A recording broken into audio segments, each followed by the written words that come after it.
L'axe Washington-Libreville se porte bien. Le président Ali Bongo Ondimba s'est longuement entretenu ce matin avec le chargé de l'ambassade des États-Unis dans notre pays. Et puis, l'église évangélique du Gabon qui organise depuis ce matin son synode national, plateforme d'échange sur la gestion de l'église, une rencontre qui va déboucher dimanche prochain sur l'élection du prochain président de la dite église. Et puis le Gabon qui célèbre demain la journée internationale de la poésie, thème retenu, respect de l'autorité et du drapeau.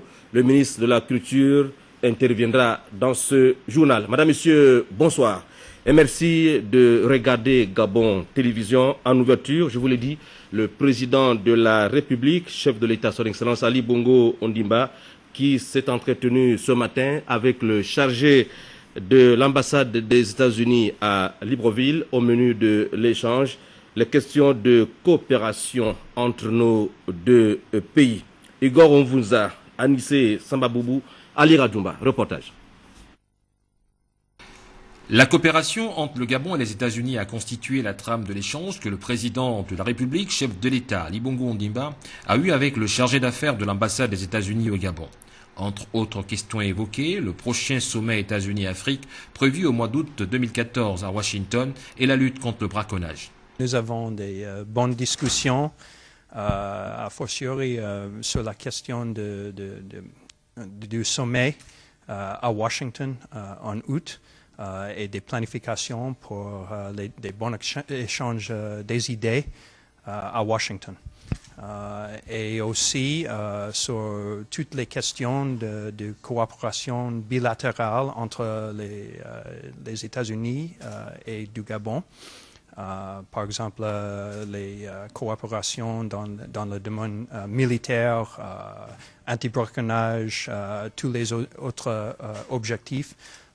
Et aussi sur la nouvelle initiative du président contre la pauvreté. C'était un bon échange des idées et très franche et nous apprécions beaucoup le temps du président.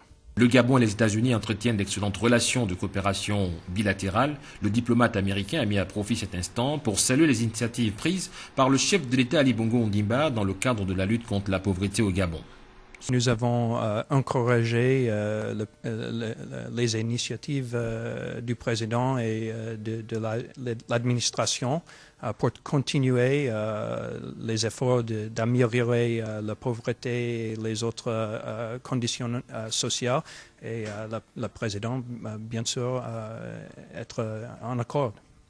On retiendra de cet entretien que le diplomate américain a fait un tour d'horizon complet sur les sujets d'actualité de l'heure avec le président de la République et lui a adressé une invitation du président américain Barack Obama pour participer au premier sommet États-Unis-Afrique prévu à la Maison-Blanche les 5 et 6 août prochains. Nous restons dans le volet diplomatique avec cette autre audience que le président du Conseil national de la communication, Jean-François Ndongo, a eu avec le diplomate béninois dans notre pays. La coopération entre Cotonou et Libreville, largement évoquée. Ludwig Kavou. Cette rencontre entre le président du Conseil national de la communication, Jean-François Ndongo, et son Excellence Eddy Symphorien Kodjo Achode, ambassadeur du Bénin au Gabon, vise à renforcer les relations entre ces deux États africains. Le Gabon, via le CNC, et le Bénin à travers la haute autorité de l'audiovisuel et de la communication partagent la même vision, celle d'assurer au mieux la régulation du secteur communication.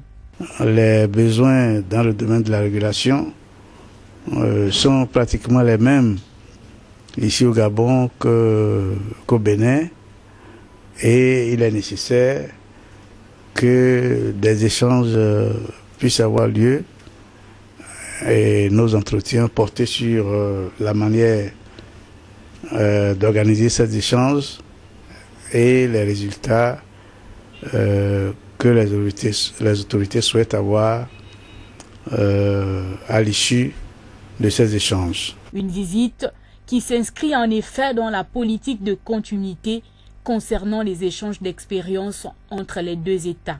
La mandature passée, des échanges ont eu lieu entre le Bénin et le Gabon. Le président sortant était allé au Bénin avec une équipe pour séjourner et s'enquérir de l'expérience béninoise. Ça leur a permis de savoir ce qui se fait au Bénin et aux Béninois de savoir ce qui se fait au Gabon. Cette rencontre, il faut le dire, aura aussi permis à l'ambassadeur du Bénin au Gabon de présenter ses civilités, mais aussi celle du président de la haute autorité de l'audiovisuel et de la communication du Bénin au nouveau président du Conseil national de la communication. Venons-en à présent, et nous vous l'annoncions déjà hier à cette réunion de la commission ad hoc Gabon-Congo sur la sécurité transfrontalière. Occasion pour les deux parties de s'accorder sur les voies et moyens d'asseoir une meilleure coopération au niveau de nos frontières et renforcer la paix et la sécurité entre Brazzaville et Libreville. Yvette Okosa, Jean-Augustin Zingi. Présidé conjointement par les ministres gabonais et congolais de l'Intérieur et élargi à ceux de la défense des deux pays, au cours de cette réunion de la commission ad hoc sur les frontières Gabon-Congo, il sera question pour les experts des deux délégations de trouver un cadre juridique à l'examen des litiges existants au niveau des frontières communes entre les deux pays. Elle permettra, je reste convaincu, de poser les jalons d'une gestion concertée de notre frontière commune, car par la mise en place d'un cadre juridique ainsi qu'éventuellement d'un mécanisme qui aura à travailler sur la base de la documentation scientifique et historique nécessaire pour nous amener là aussi à nous approprier du programme Frontières de l'Union africaine, à sceller définitivement le bon voisinage afin d'amorcer sereinement notre intégration sous-régionale portée en flambeau par la communauté économique des États de l'Afrique centrale. Aussi, il s'agirait également de trouver un cadre de communication permanente afin d'éviter les malentendus frontaliers. Le Gabon se félicite de pouvoir abriter la présente réunion de la commission ad hoc des frontières entre nos deux pays dans le légitime souci de rechercher et de convenir des voies et moyens de promouvoir une meilleure coopération et un co-développement également partagé au niveau de nos frontières en vue de renforcer la paix et la sécurité. La présente réunion me paraît être véritablement de la plus haute importance pour nos deux États dès lors qu'elle porte sur la paix, la sécurité et le co-développement à nos frontières. C'est par conséquent l'occasion pour moi d'engager les experts des deux délégations au dépassement de soi, à l'abnégation positive et objective à même de faire aboutir toutes les questions inscrites à l'ordre du jour des présentes assises. Les travaux qui vont se tenir sur 3 jours vont se dérouler en sous-commission et en commission, la première relative à la question des frontières et la seconde sur la commission mixte permanente de défense et de sécurité Gabon-Congo. Pendant ce temps, à la Cour constitutionnelle, le président de l'institution, Marie-Madeleine Mborantou, s'entretenait avec les ministres en charge des relations avec les institutions constitutionnelles et des droits humains et des Gabonais de l'étranger. Max-Olivier Obam, Marie-Louise Nsameyoko. La séance de travail entre Mme Denise Mekam et les membres de la Cour constitutionnelle visait un double objectif. Recueillir auprès de la haute juridiction des avis et des conseils susceptibles d'améliorer le fonctionnement du ministère dont elle a la charge, mais surtout, au dire de Mme Denise Mekam, faire l'état des lieux des textes du dit département ministériel. La Cour constitutionnelle est gardienne de la Constitution.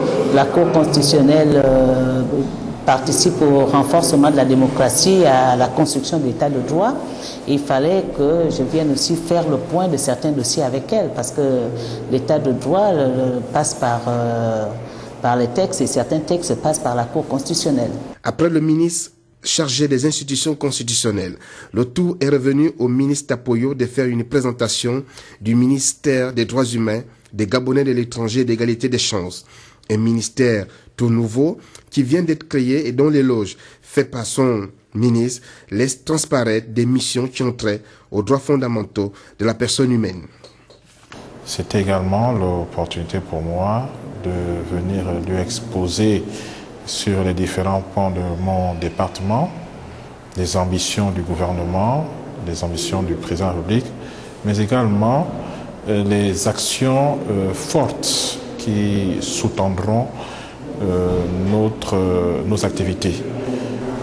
Nous avons passé un moment riche d'émotions, de partage, et je ressors de cette audience très ragaillardie. Pour Madame le Président de la Cour constitutionnelle, le ministère des Droits humains n'est rien d'autre qu'un aperçu de la vie des Gabonais au quotidien. Aussi, la Cour constitutionnelle se mettra-t-elle à sa disposition afin de traduire en actes normatifs les idées et les propositions visant à améliorer la vie des citoyens. En deuxième heure, le tour est revenu au médiateur de la République de s'entretenir avec le président de la Cour constitutionnelle, Ngonjou, partager son ambition d'œuvrer à travers la médiature de la République à une démocratie administrative. Institution mal connue des Gabonais, la médiature de la République a toujours existé dans notre arsenal institutionnel depuis plus de 2 décennies, mais n'a pas souvent été présente. Aussi, la séance de travail entre Madame le médiateur de la République et la Cour constitutionnelle consistait-elle à mieux préciser les compétences de la médiature de la République. Je dois m'investir, mettre mon expérience à contribution pour rendre visible l'une des plus anciennes institutions qui a été créée au lendemain de la conférence nationale. Il y a que l'institution doit s'organiser. Il faudrait que des moyens humains, des moyens matériels, des moyens techniques soient mis à la disposition. Nous allons donc nous mobiliser dans ce sens, de façon à ce que l'usager, le citoyen, puisse donc connaître notre institution, savoir qu'il y a un médiateur qui est là pour assurer la promotion des droits, la défense des droits, la médiation, la concertation. Nous allons également œuvrer dans le sens de la prévention. La Cour constitutionnelle et la médiature de la République sont 2 institutions spécialisées dans le règlement des conflits. Madame Ngonjou a fait part des incohérences qui minent son institution entre la proclamation de foi des textes et la modicité des moyens. Toutefois, elle a affiché ses ambitions de donner corps à cette institution en la rendant plus visible. Pour ce faire, tout un travail de communication, a-t-elle dit, est déjà en train d'être pensé. Au Conseil économique et social, Paul Biyogemba s'est entretenu avec l'association des anciens parlementaires gabonais. Ces derniers sont allés bénéficier de la grande et riche expérience de leur interlocuteur, par ailleurs membre de la dite association. Charles Idriss Mungala, Frédéric Alogoïsesa. Se rapprocher des institutions de l'État, comme par exemple le Conseil économique et social, CES, pour se ressourcer et nouer des rapports, tel est l'objectif principal de l'association des anciens parlementaires gabonais, dont une délégation vient de rencontrer le président du CES, Paul Biyogemba, qui est aussi membre d'honneur de la dite structure associative. Doté d'une grande expérience pouvant leur servir dans leurs activités, il était donc nécessaire pour ces ex-députés et sénateurs de venir à la rencontre du numéro 1 de cette institution républicaine afin de profiter de ses conseils et pour le bon fonctionnement de l'association des anciens parlementaires gabonais. Vous savez que le Conseil économique et social est un conseiller pratiquement de l'État.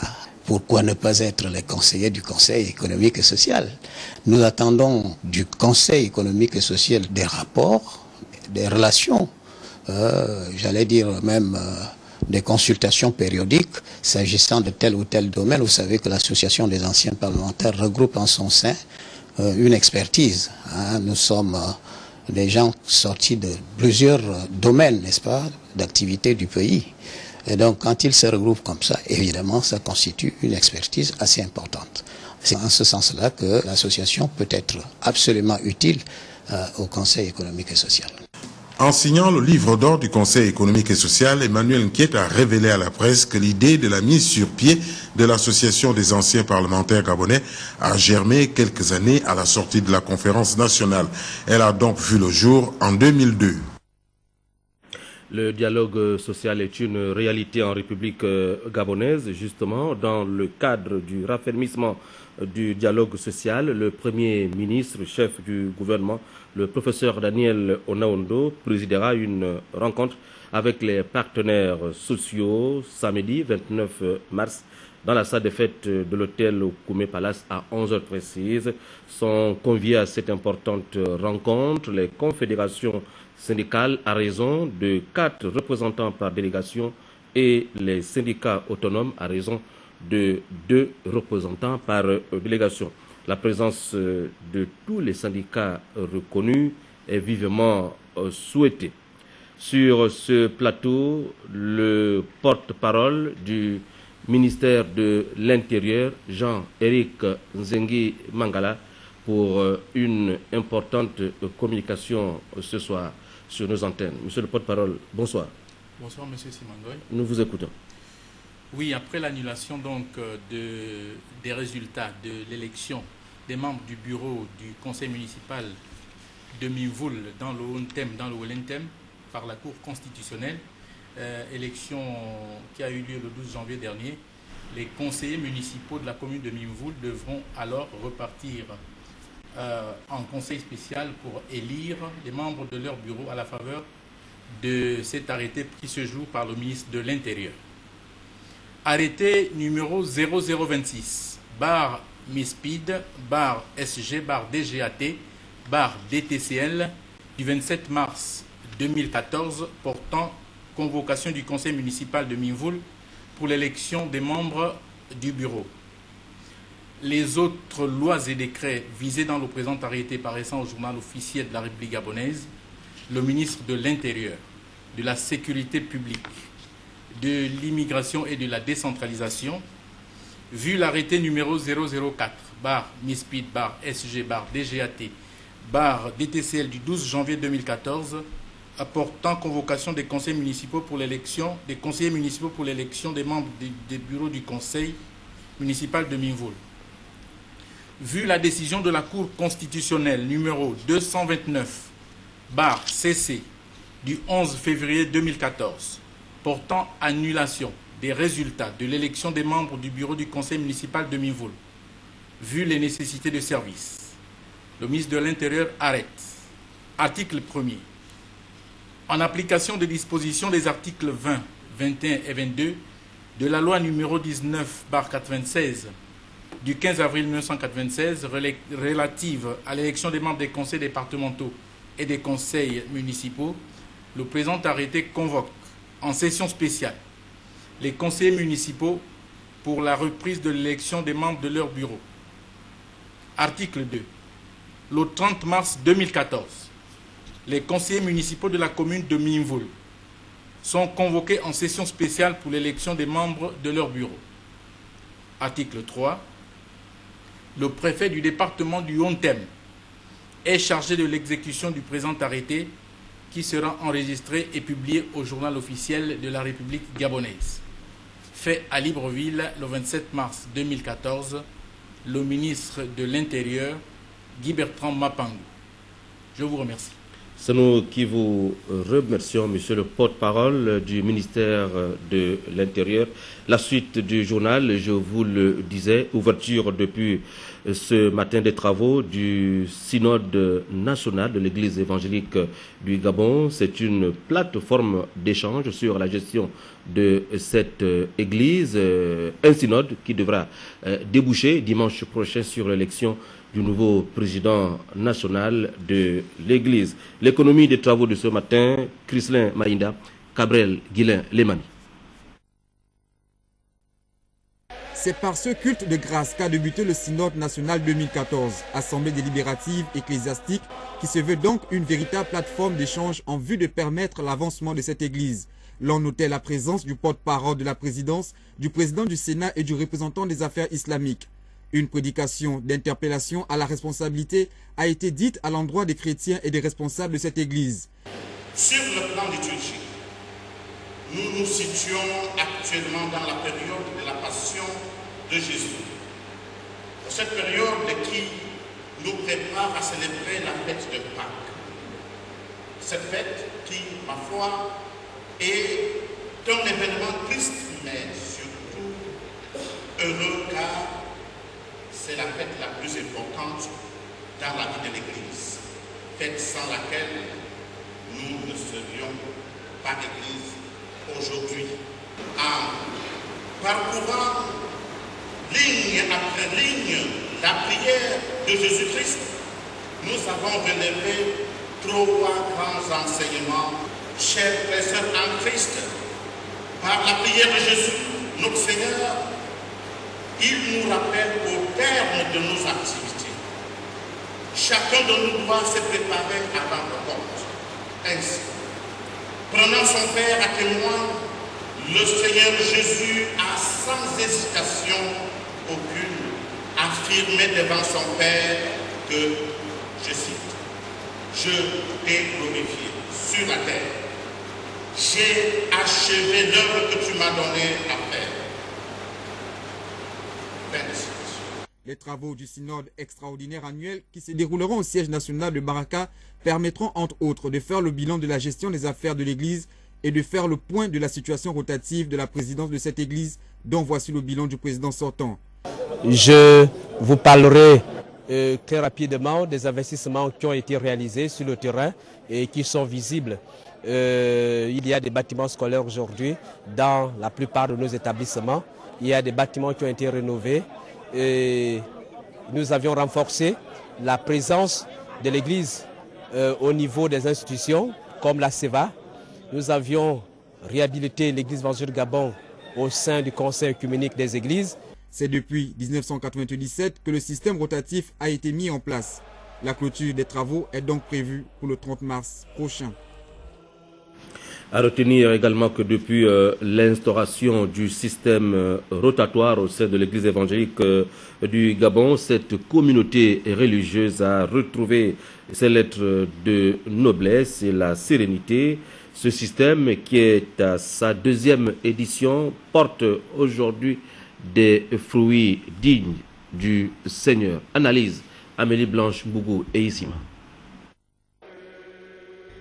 Le synode national de fin de renouvellement de mandat a officiellement débuté ses travaux à Baraka Mission, siège national de l'Église évangélique du Gabon. Le synode national qui se définit comme la plus grande instance de l'Église à travers l'importance des décisions qu'elle prend. L'expérience de la rotation inaugurée il y a 16 ans étant arrivée à échéance, elle a à nouveau été entérinée lors des assises de Ndjolé en juillet-août 2013. Ce système, qui va être expérimenté durant la même période, partagé par 4 régions synodales, le Goué estuaire et sud-ouest étant la région dans laquelle va sortir le nouveau président de l'Église évangélique du Gabon, qui sera connu à la fin de ce conclave. Nous précisons qu'avant ces travaux, une retraite pastorale a eu lieu le mardi 25 mars 2014 à Kango. Amélie Blanche-Bougou et Issima, une de nos spécialistes des questions religieuses à Gabon Télévision, de l'Église à la diplomatie Inia Kempa. Voici les audiences que le ministre de la Défense nationale, Ernest Mpoé-Piga, a accordées à 2 diplomates en poste à Libreville, les diplomates égyptiens et espagnols. C'était un reportage de Igor Boumba, 2e chaîne télévision.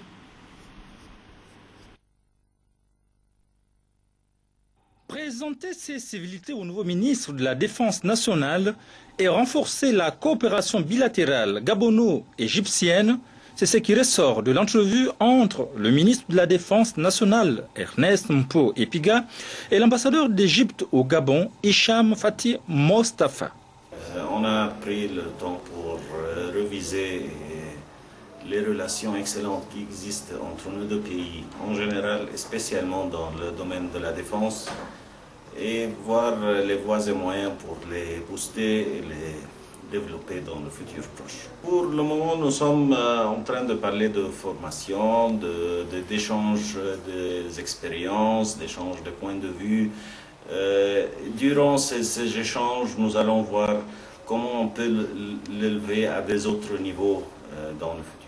Autre personnalité à être reçue par le ministre de la Défense nationale, l'ambassadeur d'Espagne au Gabon, Ernest Mpo Epiga et Antonio Alvarez Bart, ont échangé sur le domaine militaire, dont les premiers accords remontent à l'année 2010. Cette coopération vraiment a connu des développements importants, notamment en ce qui concerne le domaine de la formation. Il y a maintenant des officiers gabonais qui suivent des cours d'état-major en Espagne, et surtout la présence pour la première fois dans l'histoire d'un détachement militaire espagnol ici, composé d'un avion de transport militaire et une cinquantaine de soldats espagnols qui sont ici basés dans le cadre du soutien logistique à la mission Sangaris en République centrafricaine. Depuis quelques jours, et cela pour une durée de 6 mois, le Gabon abrite sur son sol un détachement militaire espagnol en appui à la mission Sangaris et à celle des militaires de l'Union africaine en République centrafricaine. Le diplomate espagnol qui est allé au cabinet du ministre de l'économie et de la prospective, Christophe Akagamba, pour discuter, vous l'avez peut-être imaginé, de la diplomatie économique entre les deux pays, une diplomatie économique qui se porte bien. Yves Saint-Oyounou. Son Excellence, Monsieur l'ambassadeur d'Espagne au Gabon, rend visite au ministre de l'économie gabonaise. Entre le diplomate et le membre du gouvernement, de nombreux sujets se rapportant à la coopération Gabon et Espagne sont à l'ordre du jour. Les relations vont très bien, en effet, d'un point de vue politique, elles sont excellentes. Mais bien sûr, il y a toujours en marche pour, disons, accroître nos relations, surtout du point de vue économique. Il y a un intérêt croissant pour le Gabon de la part de l'Espagne, aussi du Gabon envers l'Espagne. Aujourd'hui, nous avons parlé des questions des financements. L'Espagne désire, comme je vous ai dit, augmenter sa coopération et la présence aussi des sociétés espagnoles qui puissent coopérer au développement du pays. Donc, on a parlé de la possibilité d'établir une ligne de financement, une ligne de crédit de l'État espagnol au gabonais pour, disons, financer certains projets où des sociétés espagnoles qui exercent un leadership mondial pourraient travailler aussi à Gabon. On parlait surtout des domaines concernant l'énergie, l'eau, les ressources hydrauliques. Alors, bon, on a parlé des possibilités de renforcer nos relations via l'établissement d'un financement qui puisse permettre le développement de ces projets. Cette audience a pris fin sur une note de satisfaction partagée par les deux parties. Et puis le ministre de la Forêt, de l'Environnement et de la Protection des ressources naturelles invite les opérateurs économiques de la filière forêt-bois à prendre part à la réunion qu'il présidera demain, vendredi 28 mars, à partir de 9h à l'auditorium du dit ministère. L'ordre du jour sera communiqué, séance tenante, et la présence, précise le dit communiqué, de tous est vivement souhaité, communiqué signé de lui-même, le ministre de la Forêt. Le gouverneur de la province de l'Ogooué-Maritime sur les chantiers des petites et moyennes entreprises, membre de l'organisation patronale gabonaise, Martin Bogikouma, est allé constater comment fonctionnent ces entreprises. Voici le reportage. Le gouverneur de province et ses collaborateurs ont effectué une tournée dans les entités membres de l'organisation patronale gabonaise présente dans la cité pétrolière. Il s'agissait pour Martin Bogikouma de se rendre compte des difficultés vécues par ces structures et connaître leur fonctionnement, entre autres. J'ai pu me rendre compte de la compétence réelle, de la technicité des entreprises gabonaises dans leur secteur respectif. Vous voyez que nous avons pu visiter une entreprise spécialisée dans la plongée sous-marine. C'est donc une source de fierté de voir que les Gabonais sont aussi bien organisés dans leurs activités et qu'ils peuvent vraiment dégager une satisfaction et non pas rougir face à la concurrence d'où qu'elle vienne. SFR, Sigma, Technofi, le plaidoyer a été le même. Une difficulté constante à collaborer avec les entreprises majeures. Et cet expatrié au Gabon se comporte en lobby. Dans une entreprise des Français, il n'y a que les Français qui se donnent des marchés entre eux. Il faudrait qu'on ait au moins une dizaine de plongeurs gabonais, des jeunes gabonais, pour pouvoir remplacer cette main-d'œuvre-là qui nous coûte très cher. Parce que tous les plongeurs qui opèrent à Sigma viennent de l'extérieur, donc viennent de France ou viennent d'Afrique du Sud. Constitué juridiquement et nous payons nos impôts régulièrement. Je crois qu'on ne peut pas nous reprocher. En dépit des apparences, il en ressort que l'économie du pays, du moins l'essor de la PME gabonaise, connaît des difficultés considérables dues à une discrimination flagrante impulsée par les responsables de la majeure partie des entités pétrolières. Nous avons malheureusement constaté une arrivée sur le marché de beaucoup de PME qui sont dans le même secteur d'activité, qui n'ont pas forcément l'expérience requise, qui ne sont pas forcément à jour fiscalement, mais qui bénéficient de beaucoup de marchés en la matière. C'est une situation qu'il faut revoir. Aussi, il semble plus qu'urgent que des mesures visant à rétablir un climat d'équité soient prises par les plus hautes instances du pays. Au palais du Sénat, nous sommes à Libreville. Une centaine de dentistes prennent part depuis ce matin aux travaux du 2e congrès international du dentiste. Jean de Dieu Mambundo, Sacha Pinji, reportage. Ce 2e congrès international des endodontostomatologiques qui se tient au palais du Sénat Omar Bongo permettra de faire de Libreville en cette année 2014 le point de départ de l'évolution annuelle des politiques nationales en santé orale. On est dans une logique de formation continue, donc transmission des connaissances au niveau des confrères, donc qu'ils soient du Gabonais ou qu'ils soient donc des autres pays. Prévention. S'il y a un mot-clé à retenir, c'est prévention une fois de plus. Prévention à la fois des maladies carieuses, prévention des maladies du gencive, ce qu'on appelle les maladies parodontales. Le Gabon a été choisi en assemblée du GADEF pour abriter le congrès de 2014 après le Niger, le Bénin et avant le Cameroun en 2015. Ce sera la 2e fois que le Gabon accueille un congrès international. Le premier s'étant tenu en 2004, pour ce faire, il permettra d'ouvrir les ateliers et séminaires aux praticiens de la sous-région Afrique centrale, car ils auront reçu ces dernières années des grands conférenciers. Ceci dans l'optique de dynamiser une intégration et une coopération des associations sous-régionales selon le vœu du GADEF. Nous avons aussi un panel de conférenciers de renom, des doyens de faculté, des professeurs renommés en Afrique et à l'international qui vont nous enseigner sur des sujets que nous avons choisis.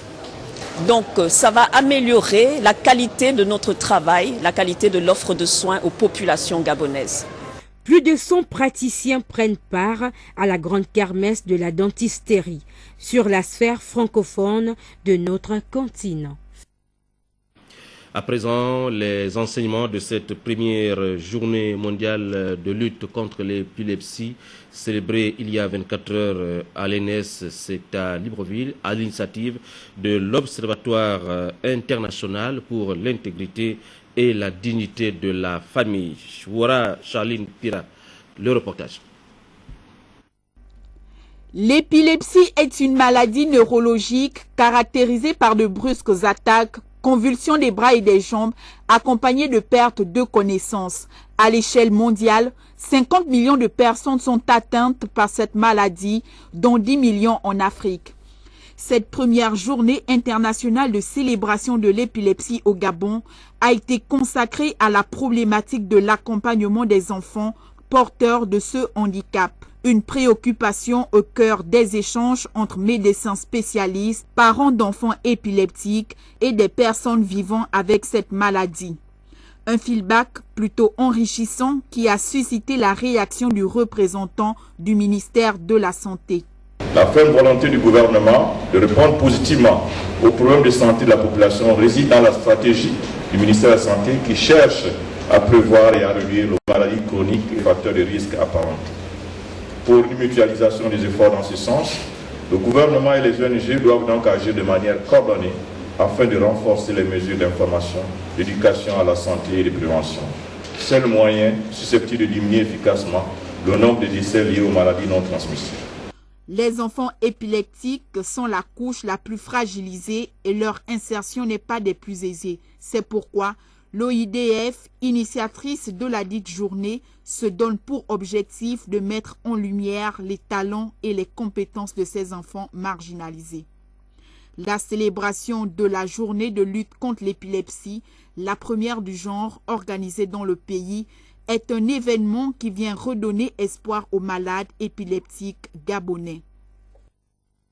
Célébration demain de la Journée internationale de la poésie, les manifestations en différé placées sous le patronage du ministre de la Culture Ida Retono à Sonoué sous le thème respect de l'autorité et du drapeau. Voici l'extrait du discours du ministre à cet effet, propos recueillis par Edgar Ndjembi Doukaga.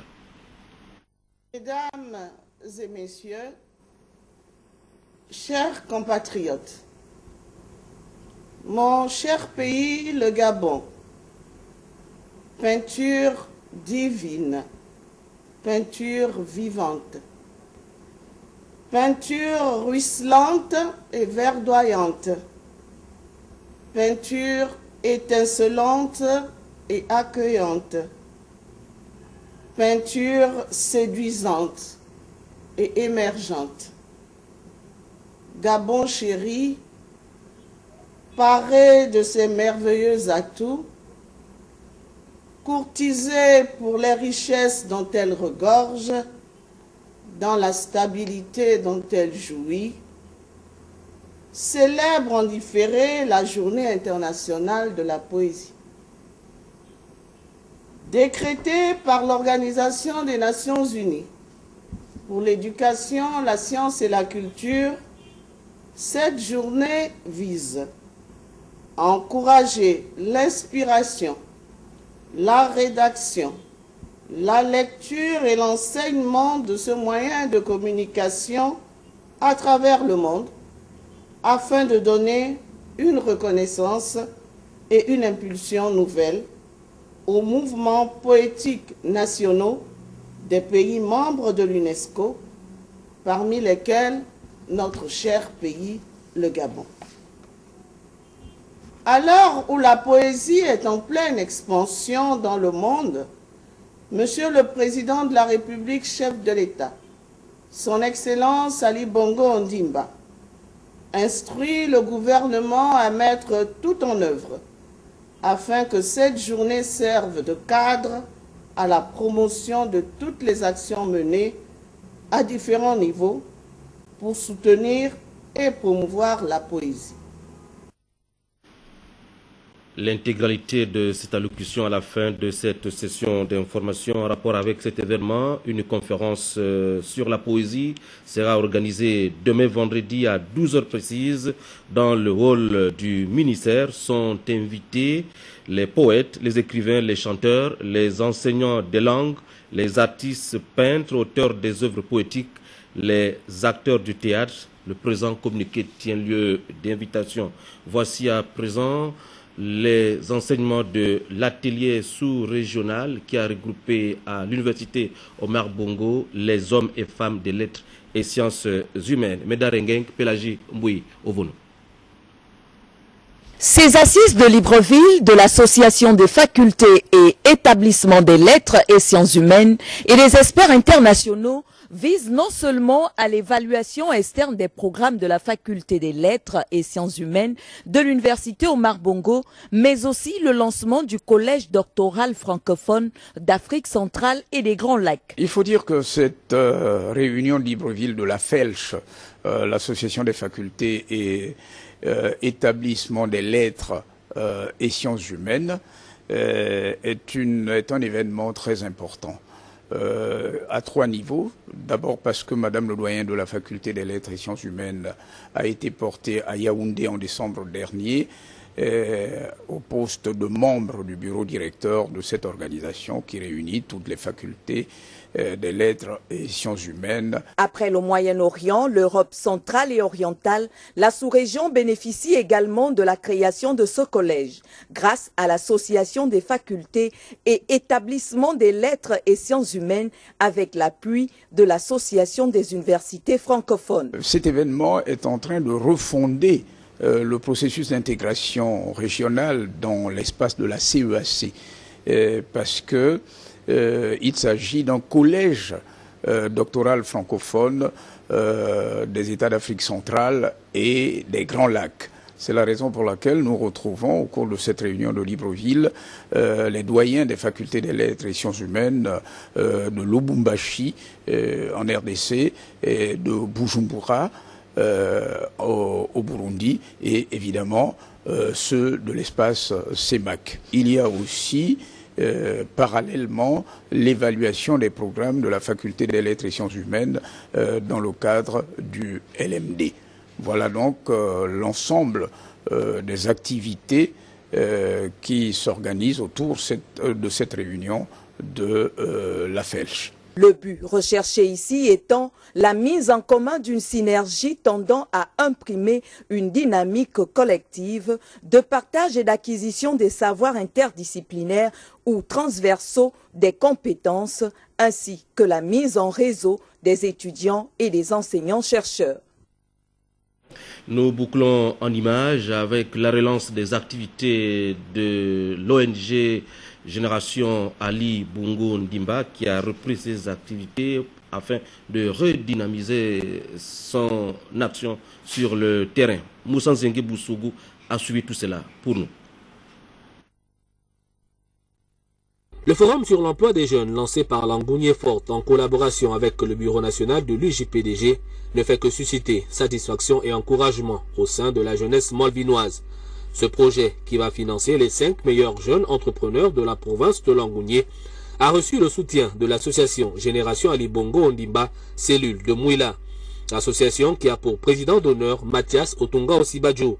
Des encouragements qui vont booster encore plus les actions de Langounié Forte, conduites par les responsables politiques PDG de la province de Langounié. Dans le cadre de la politique du partage prônée par le président de la République, son Excellence Ali Bongo Ondimba, l'association Génération Ali Bongo Ondimba salue l'initiative de Langounié Forte sur la mise en place des mécanismes de financement sur l'auto-emploi des jeunes. À cet effet, les membres de la dite association sont déterminés à accompagner le gouvernement dans ses nouvelles stratégies de lutte contre la pauvreté. Le fort taux du chômage chez les jeunes fait en sorte que ce genre d'initiative montre la détermination des responsables politiques de la province à trouver des solutions pour inverser la tendance de la courbe du chômage qui touche de plus en plus les jeunes. La lutte contre la pauvreté passe également par un travail pour tous.